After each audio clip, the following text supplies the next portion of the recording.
तो हेलो बच्चों, कैसे हैं आप सभी लोग। आई होप कि आप बहुत अच्छे होंगे और आपकी पढ़ाई भी बहुत अच्छी चल रही होगी। तो बच्चों, आज की इस वीडियो में हम करेंगे टॉप 20 एमसीक्यू। पिछले वाले जो वीडियो थी एमसीक्यूज की, उसमें मैंने खुद से ही पेपर से सॉल्व करा तो आप लोगों को एमसीक्यू नहीं दिख रहा था। इस बार पूरी एडिटिंग टीम के साथ हमने बढ़िया तरीके से एडिट करके लाया हूँ, तो आपको बहुत अच्छी तरीके से अब एमसीक्यूज भी दिखेंगे। तो यस, अगर अभी भी नहीं दिखता है तो please do let me know, हमारी एडिटिंग टीम उसको टाइप भी कर देगी। तो पहला क्वेश्चन यहाँ पर को आता है, जो कि है the risk related to inability. इससे पहले मैं आपको बता देता हूँ कि ये चल रहा है हमारा 2024 का एमसीक्यूज़। इससे पहले हमने ऑलरेडी 2025 वाले एमसीक्यूज़ आपको सॉल्व करके दे दिए हैं, और 2025 हो चुका है, 2024 आज हो जाएगा, और इसके बाद लास्ट आएगा 2023।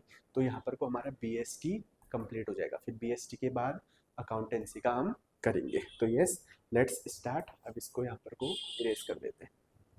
पहले आप लोग क्वेश्चन पढ़िए, फिर पॉज करके आंसर दीजिए।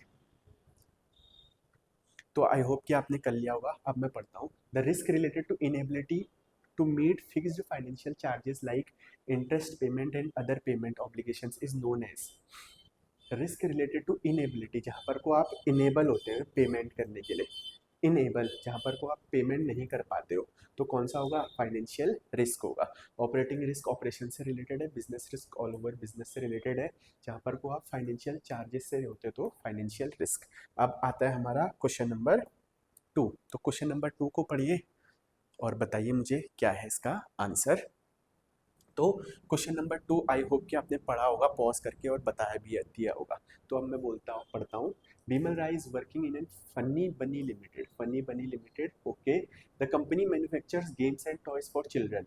The basic task of Bimal Rai is to integrate diverse elements and coordinate the activities of different department. Okay, department.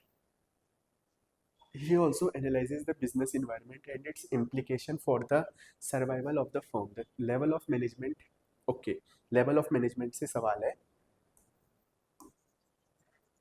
तो कौन सा लेवल ऑफ मैनेजमेंट होगा यहाँ पर को? यहाँ पर को पहले हम देखते हैं कि एनालाइज द बिजनेस इन्वायरमेंट, कौन सा level of business environment analyse करता है? बिजनेस इन्वायरमेंट को कौन सा लेवल एनालाइज करता है? Top level. हाँ जी, टॉप लेवल। ठीक है, यही होगा इसका आंसर। अब हम अगले क्वेश्चन में बढ़ते हैं। क्वेश्चन नंबर 3 क्या कह रहा है, पढ़िए और आंसर दीजिए। Salim and Karim are good friends. They started a business of selling high quality seeds for growing organic farming, organic vegetables. They are offering 20 varieties of vegetable seeds suitable for terrace garden, balconies and backyards. Due to growing trend towards healthy consumption habits, there is a huge demand for their seeds. The dimension, कौन सा dimension है? Business environment से एक या एक से ज़्यादा सवाल कंफर्म आएंगे। तो बिजनेस इन्वायरमेंट, 5 हमारे बिजनेस इन्वायरमेंट है, उसको अच्छे से पढ़ लेना। क्या शॉर्ट ट्रिक होती है बिजनेस इन्वायरमेंट की? यस, स्टेल, PESTL। पी से होता है आपका पॉलिटिकल, ई से होता है इकोनॉमिक, एस से होता है सोशल, टी से होता है टेक्नोलॉजिकल, और एल से होता है लीगल। तो यहाँ पर को कौन सी डायमेंशन की बात करी है? यहाँ पर को बात करी है आपकी इकोनॉमिक, इकोनॉमिक की। हेल्दी कंजप्शन, हेल्दी कंजप्शन किस में आता है? ऑर्गेनिक, ऑर्गेनिक किस में आता है? सोशल, सोशल इन्वायरमेंट की। सोशल इन्वायरमेंट थर्ड का आंसर हो जाएगा आपका सोशल इन्वायरमेंट। अब हम पढ़ते हैं आपका क्वेश्चन नंबर 4। क्वेश्चन नंबर 4 पढ़िए और आंसर दीजिए। तो बच्चों, आई होप कि आप क्वेश्चन नंबर 4 मेरे साथ साथ आपने भी एमसीक्यूज करने हैं। देखना है कि कितना मेरा स्कोर आ रहा है 20 में से। ये प्रीवियस ईयर है, बहुत ज़्यादा इंपॉर्टेंट है। तो हम पढ़ते हैं। Shridhan wanted to purchase an electric car, ठीक हो गया। He visited a retail showroom of a car company where this car were display, display की गई थी, ठीक हो गया। The marketing manager of this showroom told Shridhan that the company offers credit facility, maintenance service and many other services, ठीक है, that help in bringing repeat sales and developing brand loyalty for their cars, ठीक हो गया। The marketing function being discussed, कौन सा function? The company offers credit facility, maintenance service और other चीज़ें। Other चीज़ें किस में आती है? कस्टमर सपोर्ट सर्विस में। तो फोर्थ का आंसर नंबर सी हो जाएगा। अब हम करते हैं फिफ्थ वाला। फिफ्थ वाला पढ़िए। आई होप कि आपने पढ़ दिया होगा। अब हम चलते हैं आगे। Which of this following statement is correct with respect to exchange mechanism? Exchange mechanism, for an exchange it is necessary that there should be involvement of at least 3 parties. 2 parties में भी हो सकता है, तो ये एक नेगेटिव स्टेटमेंट है। The parties do not have the freedom to reject the other party offer, बिल्कुल गलत, ये भी नेगेटिव है। अगला है the acceptance of the offer for each party has to take place on the basis of compulsion. Compulsion की बात ही नहीं होगी, नेगेटिव स्टेटमेंट। कंपल्सन मतलब होता है कि आपको ये करना है तो करना है, जैसे आपको ये वीडियो पूरी देखनी है तो देखनी है, कंपल्सन है। लेकिन क्या मार्केटिंग में ऐसा होता है? नहीं, वहाँ पर को आप रिजेक्ट भी कर सकते हैं, तो कंपल्सन नहीं है। तो ऑब्वियसली आंसर नंबर डी हो जाएगा। हम पढ़ भी लेते हैं। For an exchange it is necessary that each party should be capable of offering something of value to others. Yes, offer, value का ऑफर एक्सचेंज होगा यहाँ पर। फॉर एग्जाम्पल मैं आपको यहाँ पर कोई वैल्यू दे रहा हूँ, यहाँ पर को मैं आपको कुछ ना कुछ वैल्यू दे रहा हूँ, तो उसके बदले में आप मेरे को क्या देंगे? लाइक करेंगे आप इस वीडियो को, चैनल सब्सक्राइब करेंगे, ये सारी चीज़ें होती है। अब हम बढ़ते हैं क्वेश्चन नंबर 6 में। तो बच्चों मैं साइड हो जाता हूँ, प्लीज़ आप इस क्वेश्चन को करिए। आई होप कि आपने पॉज करके आंसर भी देते रहे होंगे। One of the responsibilities of an aware consumer is to buy only standardized goods, okay, as they provide quality assurance. ठीक है, identify the quality certification mark. कौन सा मार्क लगेगा? क्या है? आयरन है एक, प्रेस है एक, ये इंग्लिश में आयरन, हिंदी में प्रेस करते हैं हम जो, तो वो क्या है? कौन, किस में क्या देखना चाहिए हमको? इसमें आईएसआई मार्क देखना चाहिए। ठीक हो गया। आईएसआई मार्क, आईएसआई का क्या फुल फॉर्म होता है? कमेंट सेक्शन में बताइए। चलो छोड़ो, आईएसआई का फुल फॉर्म मैं यहाँ पर को लिख देता हूँ, अलग पेन से लिख देते हैं यहाँ पर को, येलो पेन से हम यहाँ पर को आईएसआई का फुल फॉर्म लिख देते हैं। कलर येलो हो जा। हाँ, आई होप कि यहाँ पर को आपको दिख रहा होगा। तो इसका फुल फॉर्म होता है इंडियन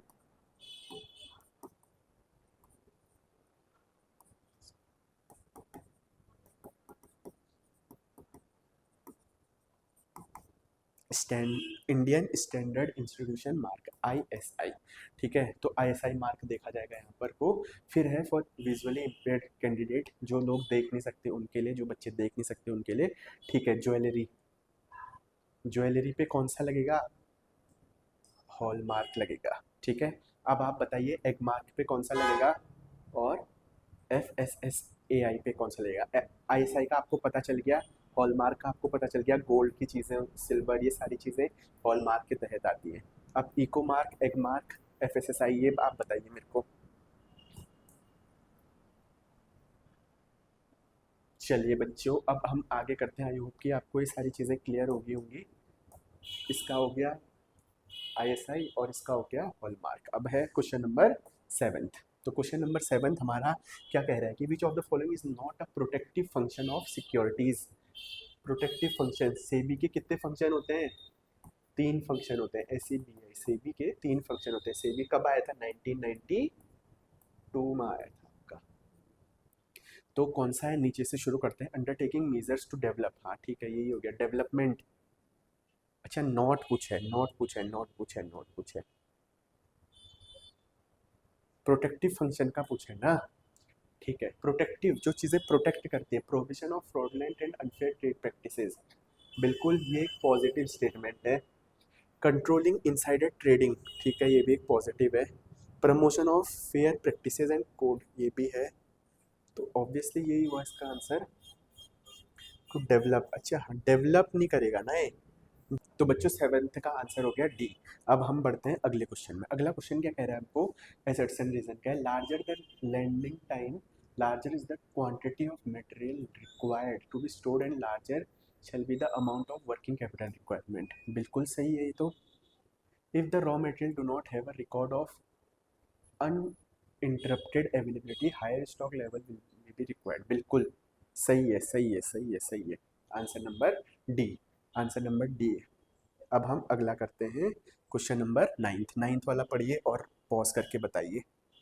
अभी हमको पूछ रहा है कि correct statement about personal selling के बारे में। It is an impersonal form, ये नहीं हो सकता। Personal selling does not allow a sales person to develop personal relationship, very negative statement. Personal selling involves oral presentation of message in the form of conversation with one or more prospective customer for the purpose of making sale। बिल्कुल right. Personal selling refers to short term incentives, ये तो होता ही नहीं है। तो short term incentive क्या होता है? Do let me know in comment section. पता होगा, हिंट दे देता हूँ कि 4 P's ऑफ मार्केटिंग में जो सबसे बाद वाला पी है ना, उसमें उसका है शॉर्ट टर्म इंसेंटिव। बताना किस में है। अब अगला आ रहा है coordination ensures, very true. Coordination acts as a binding force between department and ensures that all action is aimed at achieving। ठीक है, दोनों सही दोनों सही दोनों सही। 10th का बी।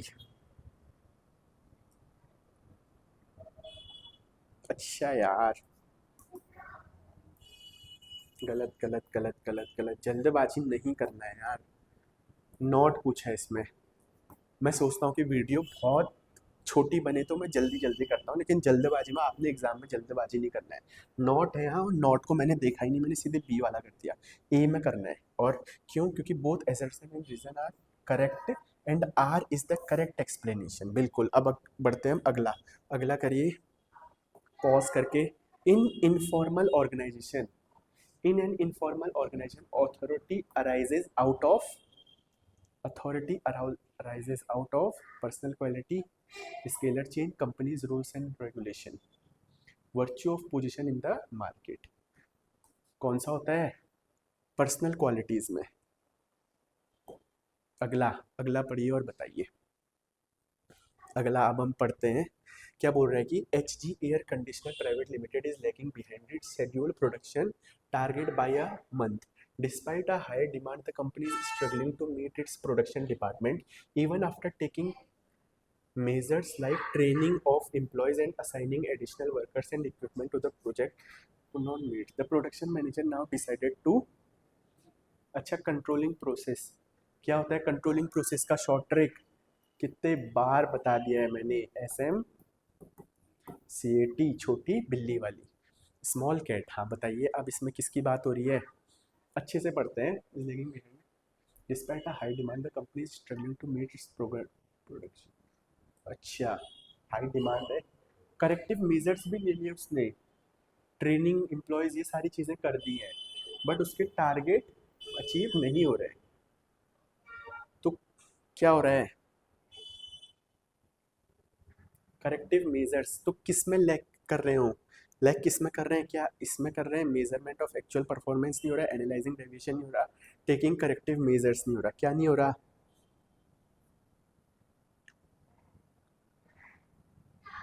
उनको सारी चीज़ें पता है, अपनी गलतियां भी पता है, लेकिन फिर भी वो स्टेप नहीं ले रहे। तो टेकिंग करेक्टिव मेजर्स वो नहीं कर रहे हैं। Identify the step of controlling under which the production manager decide to revise the standard. Standard revise किस में होंगे? टेकिंग करेक्टिव मेजर्स में होंगे। अब अगला question. Motivation is a complex process as individuals are heterogeneous in their expectations, perceptions and reactions. Complex process है, बिल्कुल है। Motivation can either both are correct, both are correct, true. 13th का सी। अब है 14th वाला। 14th वाला पढ़िए pause करके। आई होप कि आपने सॉल्व कर लिया होगा। अब हम पढ़ते हैं। Alpha Graphics Limited was a reputed Indian company which had been business for many years। The CEO of the company, Rohit Gupta, always believed in understanding the business environment as well as responding and adapting to it. While he found that a foreign multinational company, Leno Graphics, is entering in the Indian market with new substitutes, he prepared to meet the threat by reducing cost and creating good quality and aesthetically applying layouts advertisement। अच्छा, तो इसका मतलब समझिए आप क्या हुआ कि, अरे यार, इसका मतलब मैं समझा देता हूँ कि क्या हुआ। अल्फा ग्राफिक लिमिटेड एक रेप्यूटेड इंडियन कंपनी थी जो बहुत साल से चल रही थी। उसका सीईओ था रोहित। उसने क्या करा कि बिजनेस इन्वायरमेंट, वो बिलीवर था कि बिजनेस इन्वायरमेंट में हमने अच्छे से पढ़ना चाहिए। और फिर उसने देखा कि एक फॉरेन की कंपनी है लियोनोग्राफिक्स, वो इंडिया में आने वाली है अपने नए प्रोडक्ट को साथ। तो उसने क्या करा कि उसने उसको थ्रेट को समझा और उसने अपनी कॉस्ट कम की, क्वालिटी अच्छी करी और लेआउट अच्छे अच्छे बनाए, एडवर्टीजमेंट करा। इससे क्या हुआ कि उसकी ना ना तो उसके कस्टमर रिटेन हुए बल्कि उसको नए कस्टमर भी मिले। तो कौन सा बिजनेस इन्वायरमेंट है? Identifying threats and early warning signal. उसको जल्दी समझ गया हो कि ऐसा ऐसा होने वाला है, तो मैं पहले से ही अपने साथ तैयारी करके रहता हूँ। आप भी पहले से ही अपने बोर्ड्स की तैयारी करके रखो, क्योंकि बोर्ड्स आने वाले हैं। Identifying threats and early warning signal, पहले ही इसको समझ जाना है। आप समझ रहे हैं? और मैं एक बात आपको पहले ही बता देता हूँ, अकाउंटेंसी का पेपर इस बार थोड़ा सा टफ आने के चांसेस हैं उसके, तो उसके लिए अच्छे से प्रिपेयर होके जाना। मॉडरेट टू हाई ऐसा आपका अकाउंटेंसी का पेपर आएगा। और इकोनॉमिक्स हो सकता है कि हल्के हाथ में आए, बट उसके लिए भी आपको ऑब्वियसली पढ़ना तो पड़ेगा ही। और बिजनेस स्टडीज़ में एमसीक्यू थोड़े घुमाने वाले आएंगे, जैसे हमेशा से आता है। और केस स्टडीज़ थोड़ी अटपटी आती है, बिजनेस का वो ऑब्वियस सा नेचर है। बट अकाउंटेंसी का थोड़ा सा टफ आएगा लास्ट ईयर के कंपैरिजन में, तो प्लीज़ उसके लिए पढ़ के जाइए। अब हम पढ़ते हैं अगला। Organizing provides a clear description of jobs and related duties. This helps to avoid confusion. Confusion नहीं होता है, कौन सा होता है? Effect effective administration. क्यों? क्योंकि एडमिनिस्ट्रेशन अच्छा होगा तो कंफ्यूजन वो सारी चीज़ें नहीं होंगी। अगला sixth, regulation of take over bids by companies is one of the regulatory function. अच्छा, सेबी के फंक्शन से दूसरा सवाल है। Regulation of take over bids ठीक हो गया। Training of intermediates of security is one of the development function. Development, training, training development, training development, ठीक है। 16 का सी हो गया। अब अगला है आपका 17, हाई इन्फ्लेशन इन्वायरमेंट से दूसरा सवाल है ये। High inflation rates generally result in constraint on business enterprises as they increase the various cost of business such as purchase of raw material and payment of wages and salaries of to employee etc. The dimension of business environment. High inflation जहाँ पर भी आ जाता है, जहाँ पर भी आपका cost आ जाता है, तो कौन सा सवाल होता है? वो होता है आपका सवाल इकोनॉमिक वाला। अब है अगला, इसको पॉज करिए और पढ़िए। 18, ऐसे सवाल सरल सवाल होते हैं, इसको नीचे से शुरू करिए पढ़ना कभी भी। सोसाइटल कॉन्सेप्ट या आपको जो अच्छा आता है उसको ढूंढिए। सोसाइटल, जो सोसाइटी के फेवर में सोचती है, ठीक है। डी का फोर्थ, डी का तो फोर्थ ये तो होगा नहीं, डी का फोर्थ इतने सारे बोल रहे हैं। अब हम अगला पढ़ते हैं, यहाँ से पता चल जाएगा हमको। मार्केटिंग, मार्केटिंग, मार्केटिंग वाला ही ना? हाँ ठीक है, मार्केटिंग वाला पढ़ते हैं हम। मार्केटिंग में क्या होता है कि कस्टमर का सेटिस्फेक्शन हमको देखा जाता है। सी का है सेकंड वाला, तो सी का सेकंड यानी कि 18वें का होगा डी वाला। 18वें का डी है आपका आंसर। फिर last, second last sorry, Sadhana a graduate of a reputed institute of management is a successful manager.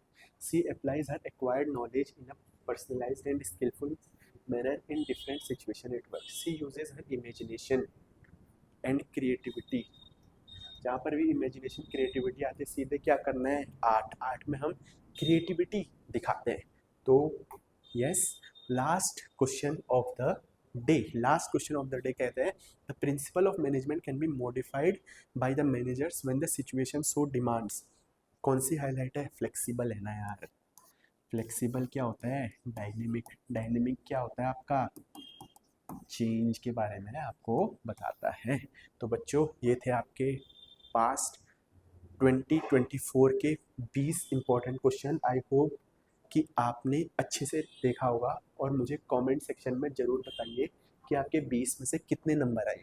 सरल से थे, 20 में से 15 प्लस तो आप लोगों के पक्का आना चाहिए, 18 प्लस। तो थैंक यू सो मच अभी तक का इस वीडियो में बने रहने के लिए। लाइक कीजिए, कमेंट कीजिए, शेयर कीजिए और सब्सक्राइब कीजिए। अपने दोस्तों को ज़रूर भेजिए क्योंकि ये बहुत इंपॉर्टेंट एमसीक्यूज़ हैं। एग्ज़ाम में ऐसे टाइप के ही आएंगे और ज़रूर बताइए कि आपका स्कोर कितना था। तो आज की वीडियो के लिए बस इतना ही। अब मैं आपसे मिलता हूँ अगली वीडियो।